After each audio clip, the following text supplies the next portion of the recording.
अभी हैं बस मार्शल्स, मौजूदा भी हैं, वो शिकायत ये कर रहे हैं कि 3 महीने से तो हमें तनख्वाह नहीं मिल रही। शांति मिलती है और गीता से बहुत स्ट्रेंथ मिलती है। पर गीता का ज्ञान आप लोगों को, दर्शकों को दे रहे हैं। गीता में ईमानदारी की बात की जाती है, बेईमाना ना किया जाए। राजस्थान का आदमी ये नहीं कह सकता मेरा मुख्यमंत्री ईमानदार है। दिल्ली का आदमी सीना चौड़ा करके कहता है तेरी मां का भोसड़ा बहन के लौड़े। दोस्तों, धूर्तों की लिस्ट में सबसे ऊपर अगर कोई नाम है तो वो है खुजलीवाल। इस इंटरव्यू में भी वही पुराना राग, मोदी जी ने ये किया, एलजी मुझे काम नहीं करने देता। लेकिन इस बार सामने थे संदीप चौधरी, जिन्होंने ऐसे सवाल दागे कि खुजलीवाल की सारी धूर्तता धरी रह गई और चेहरा पूरा इंटरव्यू में उतरा नजर आया। वीडियो थोड़ी लंबी है क्योंकि इसकी पूरी धूर्तता को एक छोटे वीडियो में फिट करना मुमकिन नहीं था, तो अंत तक देखना, असली मजा आने वाला है। और आज मेरे साथ अरविंद केजरीवाल, कॉमन मैन, अब सीएम नहीं है, अब कॉमन मैन है, हमारे साथ हैं। और अरविंद 177 दिन आपने, बल्कि आप इधर दाहिने की तरफ आए हैं, 177 दिन जेल में बिताए। 177 दिन की जेल, अब ये खुला आसमान, बहुत अच्छा उसके लग रहा नीचे घूम रहे हैं, कैसा लग रहा तो ऐसा लग रहा है दिल गार्डन गार्डन हो रहा है। बहुत मजा आ रहा है यहाँ पे, क्या लबे सीरी सा लग रहा है दिल गार्डन गार्डन पर। नहीं, खुला आसमान बहुत अच्छा लग रहा है। इसमें कोई शक नहीं कि सबको आज़ादी बहुत पसंद होती है और वो 177 दिन एक बुरे सपने की तरह थे। और सत्ता चली गई तो? ये मुझसे कुछ लोग पूछते हैं कि अगर केजरीवाल जी सत्ता चली जाएगी तो आपका क्या होगा। मैं यहाँ पे सत्ता का खेल खेलने के लिए नहीं आया था। क्या जोक मारा भाई। मेरे पास सत्ता रहे सत्ता ना रहे ये इंपॉर्टेंट नहीं है। मेरे लिए इंपॉर्टेंट है कि अगर आम आदमी पार्टी सत्ता में नहीं रहेगी तो सॉलिटरी कन्फाइनमेंट खूंखार से खूंखार आतंकवादियों को दिया जाता है उनको तोड़ने के लिए। मुझे सॉलिटरी कन्फाइनमेंट में रखा गया, जो कि मानसिक रूप से, आप पूरा दिन अकेले हैं, किसी से बात नहीं कर सकते, तो मानसिक रूप से ये काफी ज्यादा प्रॉब्लमेटिक हो सकता है। मेरी 15-20 दिन तक दवाइयां बंद कर दी गई, इंसुलिन बंद कर दिया। 20 किलो तक आपका वेट कम हो गया था? 10 किलो वेट, 10 किलो मेरा वेट वजन कम हो गया था। तो 15 दिन तक मुझे मेरा इंसुलिन बंद कर दिया गया। फिर हमें कोर्ट जाना पड़ा, तो कोर्ट से परमिशन मिली हमें और कोर्ट ने एक डॉक्टर्स का पैनल बनाया, उसने इंसुलिन दोबारा चालू किया। तो कई सारी समस्याएं थी वहां पे, लेकिन उस सब में गीता ने मेरा बड़ा साथ दिया। मैंने गीता को पढ़ा, गीता को कई बार पढ़ा, खाओ माँ कसम। और गीता की वजह से मुझे एक अंदर स्ट्रेंथ मिली। झूठ बोल रहा है। और मैं सभी दर्शकों को ये कहना चाहूंगा कि आपकी जिंदगी में भी अगर कभी भी कोई मुसीबत आए, अगर कभी भी आपको कुछ प्रॉब्लम आए, तो आप गीता पढ़ के देखिएगा। गीता से बहुत शांति मिलती है और गीता से बहुत स्ट्रेंथ मिलती है। पर गीता का ज्ञान आप लोगों को, दर्शकों को दे रहे हैं। गीता में ईमानदारी की बात की जाती है, बेईमाना ना किया जाए। लोग तो ये कह रहे हैं अरविंद केजरीवाल बदल गए हैं। अरविंद बदले तभी जेल की भी हवा खानी पड़ी। तो अरविंद आए थे ईमानदारी का मफलर ओढ़ कर, पहनकर, वो अरविंद रहे ही नहीं। पर बेईमानी तो मैंने की नहीं, बेईमानी तो कोई साबित ही नहीं हुई। अच्छा। सारे झूठे केस लॉक दिए गए हमारे ऊपर। हमारे पार्टी के एमएलए के ऊपर लगभग 167 केसेस किए हुए हैं इन्होंने। 132 केसेस में नतीजे आ चुके हैं और बरी हो चुके हैं। सारे केसेस झूठे हैं, सारे केसेस सियासी हैं।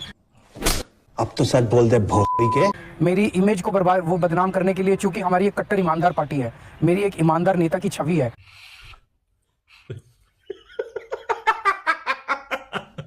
तो दोस्तों, हमारे इंडियन लोग जो है ना, उसको बदनाम करने के लिए ये सारे झूठे केसेस हमारे ऊपर लगाए गए।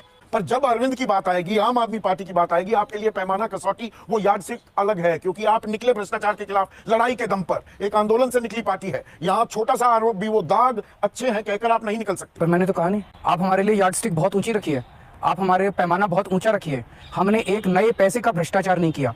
झूठ बोलो, बार बार झूठ बोलो। ये कीचड़ पे कीचड़ फेंक रहे हैं हमारे ऊपर, लेकिन वो कीचड़ चिपक नहीं रहा। आज मैं जनता के बीच में जा रहा हूँ, जनता का कोई आदमी, एक आदमी, ये तो सारा सियासी गेम चल रहा है, बीजेपी का गेम चल रहा है, जो हमारे ऊपर कीचड़ फेंका जा रहा है। एक आदमी मुझे जनता के बीच में नहीं मिलता जो कहता है केजरीवाल जी आपने गड़बड़ की है। अच्छा, तो सियासी है, राजनीति है, राजनीति के अंदर ये कीचड़ फेंक रहे हैं क्योंकि और ये काम के क्षेत्र में हमसे नहीं जीत सकते। हमने जनता के लिए काम किया है। क्या जोक मारा भाई। सर जी गुगली भी फेंकेंगे, और सर जी का मतलब आप। आपके लिए सर जी शब्द भी इस्तेमाल होता है, सर जी। हाँ जी। तो सर जी गुगली फेंकेंगे इस बार। गुगली क्या है? नहीं, कोई गुगली नहीं है। नहीं, गुगली है, एक गुगली फेंकी है आपने। दिल्ली के लोगों को सुरक्षा प्रदान करने का काम देश के गृह मंत्री अमित शाह के डायरेक्टली अंडर में आता है, उन्हीं की जिम्मेदारी है। तो इसीलिए उनसे, तो मैं दिल्ली के लोगों की तरफ से उनसे गुहार कर रहा हूं कि दिल्ली के लोगों की सुरक्षा के लिए कुछ ठोस कदम उठाइए। 160 फिरौती की कॉलें हुई, कॉल तो आपके विधायक करते हैं। दिल्ली पुलिस ने गिरफ्तार इसलिए किया नरेश बाल्यान को कि सांगवान नाम के एक गुंडे के साथ वो लगातार संपर्क में था। नरेश बाल्यान को सांगवान के कॉल्स आते थे, सांगवान नाम के कोई गैंगस्टर, कोई नन्नू कोई नाम है उनका। मैं दिल्ली के लोगों की सुरक्षा का मामला उठा रहा हूं, आप उसको पता नहीं कौन सी डायरेक्शन में लेगा। आप रेवड़ी पर चर्चा करने को भी तैयार हो गए। तो रेवड़ी आप रेवड़ी मान रहे हैं, जो आप फ्री की बिजली दे रहे हैं, पानी दे रहे हैं, आप खुद कह रहे हैं ये रेवड़ी है। प्रधानमंत्री जी ने कहा था कि केजरीवाल फ्री की रेवड़ी देता है, फ्री की रेवड़ियां अच्छी नहीं है, फ्री की रेवड़ियां नहीं होनी चाहिए। मैं कह रहा हूं कि हाँ, मैं फ्री की रेवड़ी देता हूं, मैं पैसे चोरी नहीं करता। आप 1500 रुपए महिला को दे रहे हैं, 1000 रुपए मैया सम्मान योजना झारखंड में दे रहे हैं, और बम बम आपकी बल्ले बल्ले हो जाती है, सीधे आपको वोट मिल जाते हैं। हम लोग- रेवड़ी में मेवा क्या है और असल में लोक सेवा क्या है अरविंद की निगाह में? 6 रेवड़ियां जो हम दिल्ली में देते हैं, लोगों को फ्री बिजली देते हैं, 24 घंटे बिजली देते हैं, अच्छी शिक्षा देते हैं, फ्री शिक्षा देते हैं, अच्छी स्वास्थ्य सेवाएं देते हैं, फ्री स्वास्थ्य सेवाएं देते हैं।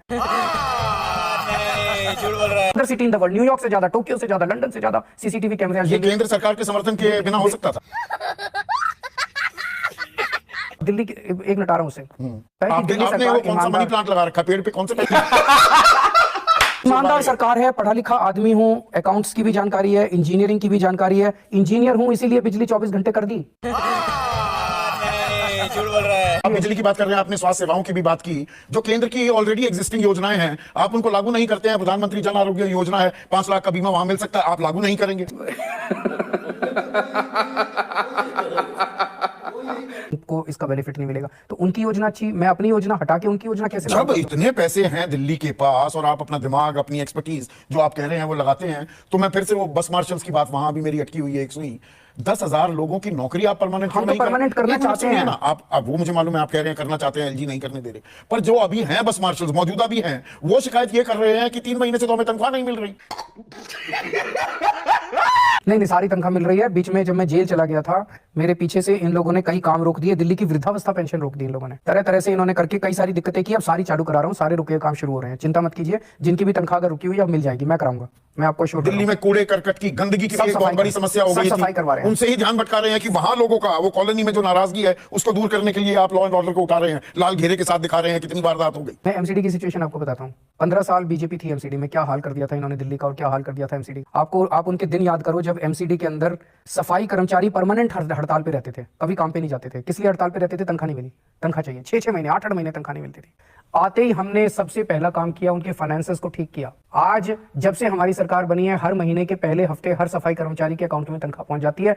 अब तो सच बोल दे भोसड़ी के। जब से हमारी सरकार बनी है, एक दिन भी सफाई कर्मचारी हड़ताल पे नहीं गए। कर सफाई कर्मचारियों को पक्का किया जा रहा है। बहुत सारे मसले हैं एमसीडी के, उन सारे मसलों को सॉल्व कर रहे हैं। थोड़ा टाइम तो दीजिए। 75 साल में जो इन्होंने गंद मचाया था, 2 साल में मत उम्मीद कीजिए बस केजरीवाल आएगा और झाड़ू चलाएगा, सब साफ करेगा। आपकी और बीजेपी के नैरेटिव में कुछ बातें बिल्कुल सेम है। ऐसे लगता है कि ओवरलैपिंग हो रही है केजरीवाल में और बीजेपी में। 75 साल 60 साल कांग्रेस ने सत्यानाश कर दिया, वही नैरेटिव आप दे रहे हैं। पर 2 साल में मैं कैसे ठीक करूं एमसीडी को? काफी कर रहा हूं ना। खाओ माँ कसम। दिल्ली में भी शिक्षा ठीक बीजेपी की वाले ना। कह रहे हैं डबल इंजन सरकार बना दो। ये छोड़िए यार, अच्छा, केजरीवाल इनकी- तो कहते रहेंगे अरे मुझे एलजी काम नहीं करने देते। नहीं,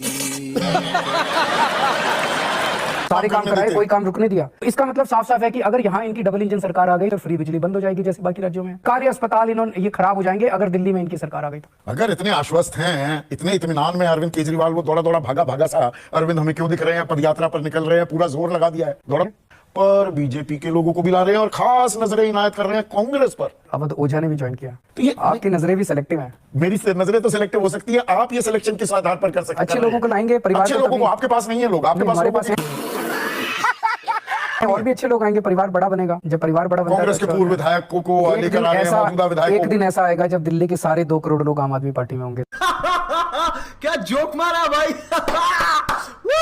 3 चीजें मैंने पिछले चुनाव में कही थी। मैं दिल्ली की सड़कों को बहुत शानदार बनाना चाहता हूँ। अच्छा। दिल्ली की सड़कें यूरोपियन स्टैंडर्ड की, साफ सुथरी, वेल पेंटेड, हॉर्टिकल्चर दोनों तरफ फूल पत्तियां हों। यमुना साफ करना चाहता हूँ। क्या बोला तूने? यमुना साफ करना चाहता हूँ।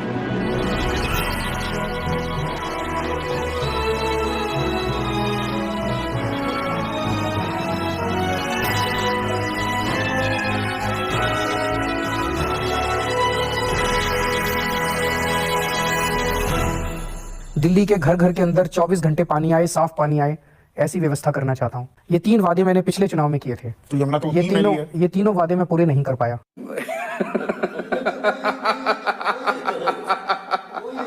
मान रहे हैं ये कमजोरी है आप। ये तीनों वादे मैं नाकामी। पूरे नहीं कर पाया। और उसका कारण रहा कि 2-2.5 साल कोरोना की वजह से बीत गए, और उसके बाद 1.5-2 साल जो है ये सारा बेल और ये सारे इन्होंने उलझा दिया हम लोगों को इस सारे अबे ये बहन का लोड़ा, ये जहां दिख जाता है ना मेरे को गुस्सा हो रहा था भाई। झूठे मामले के अंदर। अब हम सारी चीज़ों से निपट गए हैं, ये सारा मामला भी खत्म हो गया, कोरोना भी नहीं है, अब हम शांति के साथ आगे काम कर सकते हैं। ये 3 बड़े काम करने के लिए अगर जनता मुझे एक मौका और देती है तो ये 3 बड़े काम मैं करना चाहता हूँ। चल झूठा। एक काम जो अब मैंने प्रॉमिस किया है, हर महिला के अकाउंट में 18 साल से ऊपर की हर महिला के अकाउंट में 1000-1000 रुपए डलवाएंगे। तेरा बाप यहाँ छोड़कर गया था कि तेरी माँ? ऐसा हमने प्रॉमिस किया। ये अब ये रेवड़ी, ये जो ये 7वीं आपकी रेवड़ी है, ये सेवा है मेवा?